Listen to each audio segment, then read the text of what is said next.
This is my Fujifilm GFX 100S, and as you can see, it's pretty built out, but I'll take it apart in a second so we can really focus on the camera itself.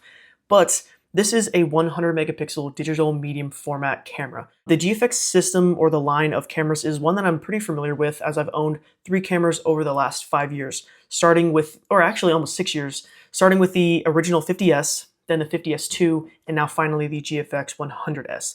In this video, I want to give you my first impressions of this camera, as I've owned it for the last couple months and taken a couple thousand photos with it. The things that you can expect to see in this video that I'll highlight are the sensor, the shooting experience, the editing experience, the video quality, and finally some general things that you should know before picking up this camera or other cameras in the GFX line.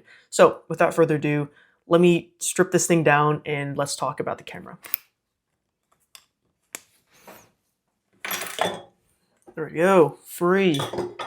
But now we'll take this off and we'll put on this guy. This is the 63mm f2.8, and this is like my main lens for the system. Now that it's been kind of stripped down in more of its regular form of how I use it most of the time, let's talk about the sensor itself. So also, if you see me looking down, it's because I have my iPad here with all my notes. So I want to get the size of the sensor out of the way because I know that this can sort of be a point of contention for some people. So as I stated earlier, it does have a 100 megapixel sensor. A 100 megapixel medium format sensor, which I feel like has always kind of meant larger than full frame, whether that was, you know, in the digital era now where it's larger than a full frame sensor, or in the past, meaning it was larger than a piece of 35mm film, which, if you don't know, our digital sensors are pretty much the same size as the exposed part of a 35mm frame. So while this is larger than a full frame sensor or a 35mm piece of film, it is still smaller than the smallest 120 or medium format size of 6x4.5. It kind of sits somewhere in the middle. Do with that information what you will, but just know it's larger than full frame, smaller than 6x4.5, but it's still a pretty large sensor. So now that we've briefly talked about the size of the sensor, let's talk about some more of the attributes that it has. So to state the obvious, it has a 100 megapixel digital medium format sensor. However, the sensor has a lot more to it than just that. It has 16-bit color, meaning you can really push these files around without having to worry about the files themselves breaking. The dynamic range coming from the sensor is the best that I've ever used. The amount of detail that this camera can store in the shadows is absolutely insane. It has a backside illuminated sensor, which means it's surprisingly good in low light. It shoots 4K f-log up to 30 frames per second. It has 5-axis in-body image stabilization, a 400 megapixel mode, and so much more. But now that I've gone over a bunch of things about the sensor, let's start talking about the shooting experience coming from the GFX 100S. So as this is a first impressions video and not a full in-depth review, I'm choosing to just kind of cherry pick the things that I really like about the camera, and realistically the only thing that I don't love about the camera when it comes to the shooting experience. So we'll start off with things I like and then talk about the one thing that I don't like. So first off is the body, the grip, the build quality, everything about it. This camera feels extremely well built. Everything that you're touching, it's either metal or a really nice like rubber. There's some plastic on the door hinges, but nothing about the camera and the way that it's built feels cheap. And that even goes for the lens. The lens, I'm pretty sure, is just plastic, but it feels extremely high quality. So yeah, the build itself is amazing. The in-body image stabilization is also something that, at this point, I just feel like I can't really live without. So I had the original 50S, and a big reason why I wanted to upgrade to the 50S2 was the in-body image stabilization. There was plenty of times that I was shooting with the 50S where I would shoot at, 1/125th of a second. And if you're using a long enough lens, which at that time was like a 65mm lens for me, you can still sometimes get some slight motion blur if you're not holding the camera still enough. And maybe that's just a me problem, but having IBIS in my cameras means that I can comfortably shoot this camera at like 1/15th of a second, or even lower if I'm bracing myself up against something. So IBIS for me is an absolute game changer, and it's something that I do heavily rely on. Next thing, 4K video. We're not going to talk too much about this in this section because I have a full section about it, but it is really nice how you can shoot 4K 30 in f-log. The next one, custom recipes. This might not matter to you that much. I don't really use it a ton, but I do have a custom recipe that I've made that I actually developed when I had my Fujifilm X100 VI. I'll put it on the screen right now, but it is nice to be able to preview, what your image could potentially look like. I'm not really someone that shoots JPEGs with my RAWs, but if I was, it would be really convenient to be able to like have an image that already looks good in camera that you can just share. I do have an idea for a video that I might make in the future about shooting JPEGs with this camera. It's kind of hilarious, like 100 megapixel JPEGs. So if there's any interest, I'll make that. But the custom recipes are a really nice thing because as amazing as this camera is and as powerful and as detailed as the files are and how amazing the raw files are, having the ability to like shoot in a very high quality JPEG, which Fujifilm is known for, is really nice. And the last one is autofocus. It does have phase detect autofocus, which is an upgrade from the 50 megapixel sensors, which only had contrast detect autofocus.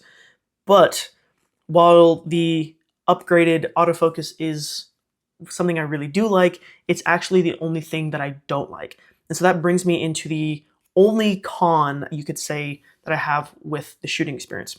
I want to preface this section by saying, if you have any suggestions on like settings that you use that could improve the autofocus, please let me know, because while I have tweaked the settings and tried to get it to work better, I know it's not perfect. Perfect is relative, but I'm sure there are things that I could change in the settings that could help the autofocus. So if you have any suggestions, please let me know. So I would say the autofocus in this camera is just good. If the subject isn't really moving all that much, it works great, but I feel like the same thing could be said for literally any somewhat modern camera nowadays. My biggest issue with the autofocus is that it doesn't feel sticky and can be a bit inconsistent at times. During my last few shoots, there were times that the camera would focus on the eye and then focus on the background, focus back on the eye, maybe front focus a little bit, back to the eye, generally somewhere, focus on the face. The box might show that it's focused on the eye. The focus point will just kind of move sometimes. I tend to pretty much just use the camera in single point autofocus at this point because maybe this is just my lens, but the continuous autofocus on this camera, I just don't find to be all that good. I know the autofocus performance was improved with the 100S2 and vastly improved on the 100 II, but again, I think on the 100S, I'll just say that it's good. So in my experience, I found issues with the autofocus when shooting really quickly, like not bursts. I've never shot bursts with this camera, but if I'm shooting like, like maybe 1.5 frames a second, maybe up to 2 frames per second, just kind of firing off like that, I noticed that the camera would just not be, the autofocus wouldn't be sticky. And then I also found issues with the continuous autofocus when my subject was moving either towards or away from the camera. However, like I did mention earlier, some of these could be attributed to the lens that I have, as the 63mm was one of the first lenses that Fujifilm made for the GFX system. I haven't tested out any of the newer lenses that Fujifilm has made, so this is kind of a guess. This is, I guess, like pure speculation. So yeah. So I love that the autofocus has been upgraded to phase detect autofocus, and it does work well. It does have its drawbacks, but again, if you have any suggestions for things that I can do to improve this, please let me know. So now that we've talked about the shooting experience, let's quickly talk about the editing experience. This will be the shortest section of this video. I just kind of want to highlight some of the things that I've found when editing these files. I feel like I have a relatively powerful MacBook Pro. However, when editing the GFX 100S files in Lightroom, my computer, it gets so bogged down. Lightroom like lags in between frames, like trying to edit picture to picture to picture. Copy and pasting things is really slowed down, even scrolling through the development adjustments in Lightroom. However, the exact opposite I find true to in Capture One. When I'm using Capture One, I find the experience of editing these files is like almost seamless. I feel like I can copy and paste photos or copy and paste adjustments from photo to photo, move through all of my library with no problem in Capture One. But again, for whatever reason in Lightroom, I have a really, really hard time editing these files. So I don't know what Capture One is doing that Lightroom isn't, but it seems like Capture One is far more optimized for these files than Lightroom is. And this is also just my opinion, but I feel like Capture One is just overall the superior editing software to Lightroom. I won't get into the specifics now, but if there's enough interest, I can make a dedicated video about how I edit these files in Capture One. So now that we've quickly talked about the editing experience, let's start talking about the video experience. Prior to making this video, I hadn't really shot too much video with this camera, aside from some like B-roll that you would see for this channel. My main camera at this point now for this channel, I've been trying to downsize, is the DJI Osmo Pocket 3, which is what I'm recording with right now. However, if I am like recording some B-roll, I will use this camera.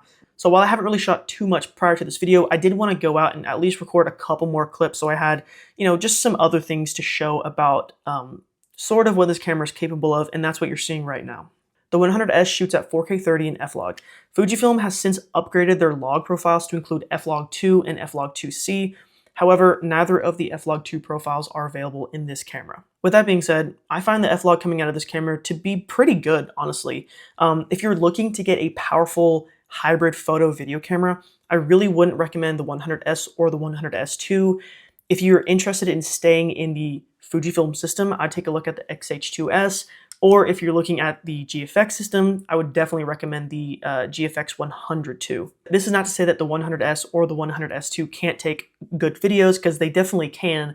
It's just, I feel like they're definitely more centered towards photo cameras, where the 102 is, Fujifilm's top-of-the-line flagship do-it-all camera that takes absolutely amazing photos and absolutely amazing videos. So while this camera is definitely extremely capable and you can take some really, really high quality videos with it, if you are someone that needs a, again, like a hybrid photo video camera, I probably wouldn't look at the 100S. But if you're someone like me that just needs a good camera to take the occasional clip, I'd say this camera is more than capable. For those that might be wondering, all of the video clips that you saw with this camera were all graded in DaVinci Resolve. I have a custom power grade that I've made pretty much for all of my cameras. It's like the same power grade that I just copy and paste and tweak for whatever camera it is that I'm using. But if you're interested in knowing the settings and the power grade that I use for this camera, feel free to leave a comment and I might make a video about that. So now that we've talked about the video experience, let's start talking about some general things that you should know before you get into this camera or the GFX system in general. This is obvious, but I find the files are huge. Each photo I take is anywhere from 210 to 220 megabytes, meaning every 5 pictures you take is about a gigabyte or more. You do have the ability to compress the raw files. There are 3 different settings. You have uncompressed, compressed, and lossless raw. I personally always shoot an uncompressed because I bought this camera for the image quality and I don't want to like nerf it in any way. I want to get the best files that I possibly can get from this camera at all times, which again just means that the files are absolutely massive. Maybe there are some cases that I could shoot in a compressed or the lossless format. I haven't really tested out which one is better. There are definitely videos talking about that, but yeah, I pretty much always shoot in uncompressed RAW, but who knows, maybe I'll experiment with, the different compressed RAW formats in the future. The next point that I want to make is about adjusting your expectations. I'd say any of the GFX cameras, whether it's the 100S, the 100S2, the 102, or any of the 50 megapixel variations, none of these cameras are going to compete with the top of the line cameras from Sony, Canon, or even Nikon. Those cameras are going to be faster in terms of autofocus, in terms of burst rate, but that's not really the reason why you get a GFX camera. With the GFX camera, you're going to trade off speed and versatility for image quality and dynamic range. Now, the last point that I want to make is the actual cost of getting into the GFX system of cameras. So if you buy the cameras used, they are very expensive. However, the GFX cameras on the used market, compared to their full-frame counterparts, really aren't that expensive. This camera in particular, the GFX 100S, used prices now can be found as low as like $2,700. I feel like most GFX 100S cameras are selling from 27 to maybe 31, 32, depending on what accessories you get for the camera.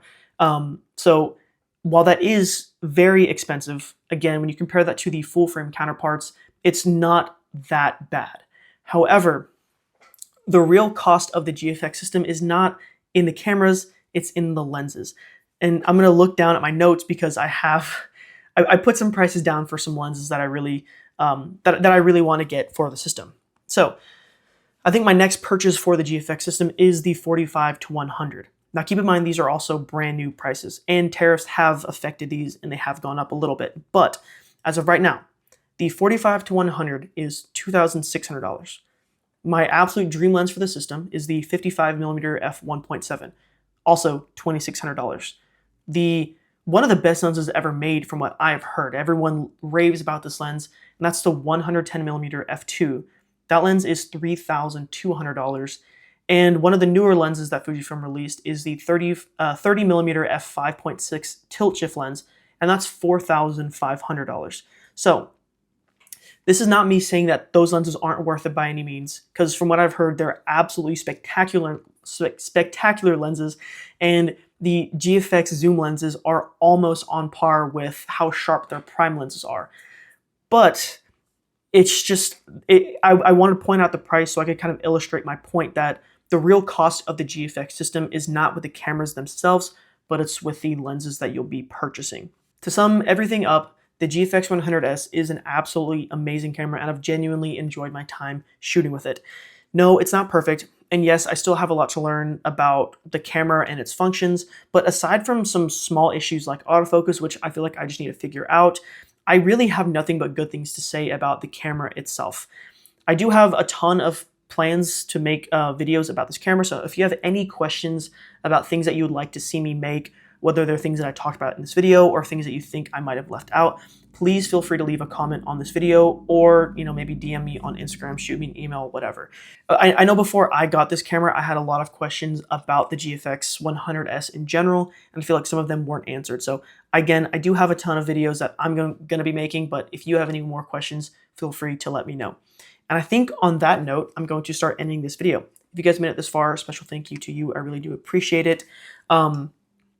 If you enjoyed this video, feel free to check out more of the videos on my channel. And if you enjoyed the photos that you saw and want to check out more of my work, I'll leave my Instagram on the screen right now, as well as a link to my Instagram and my website in the description below. So on that note, thank you guys again so much for watching. I really do appreciate it, and I will see you in the next one.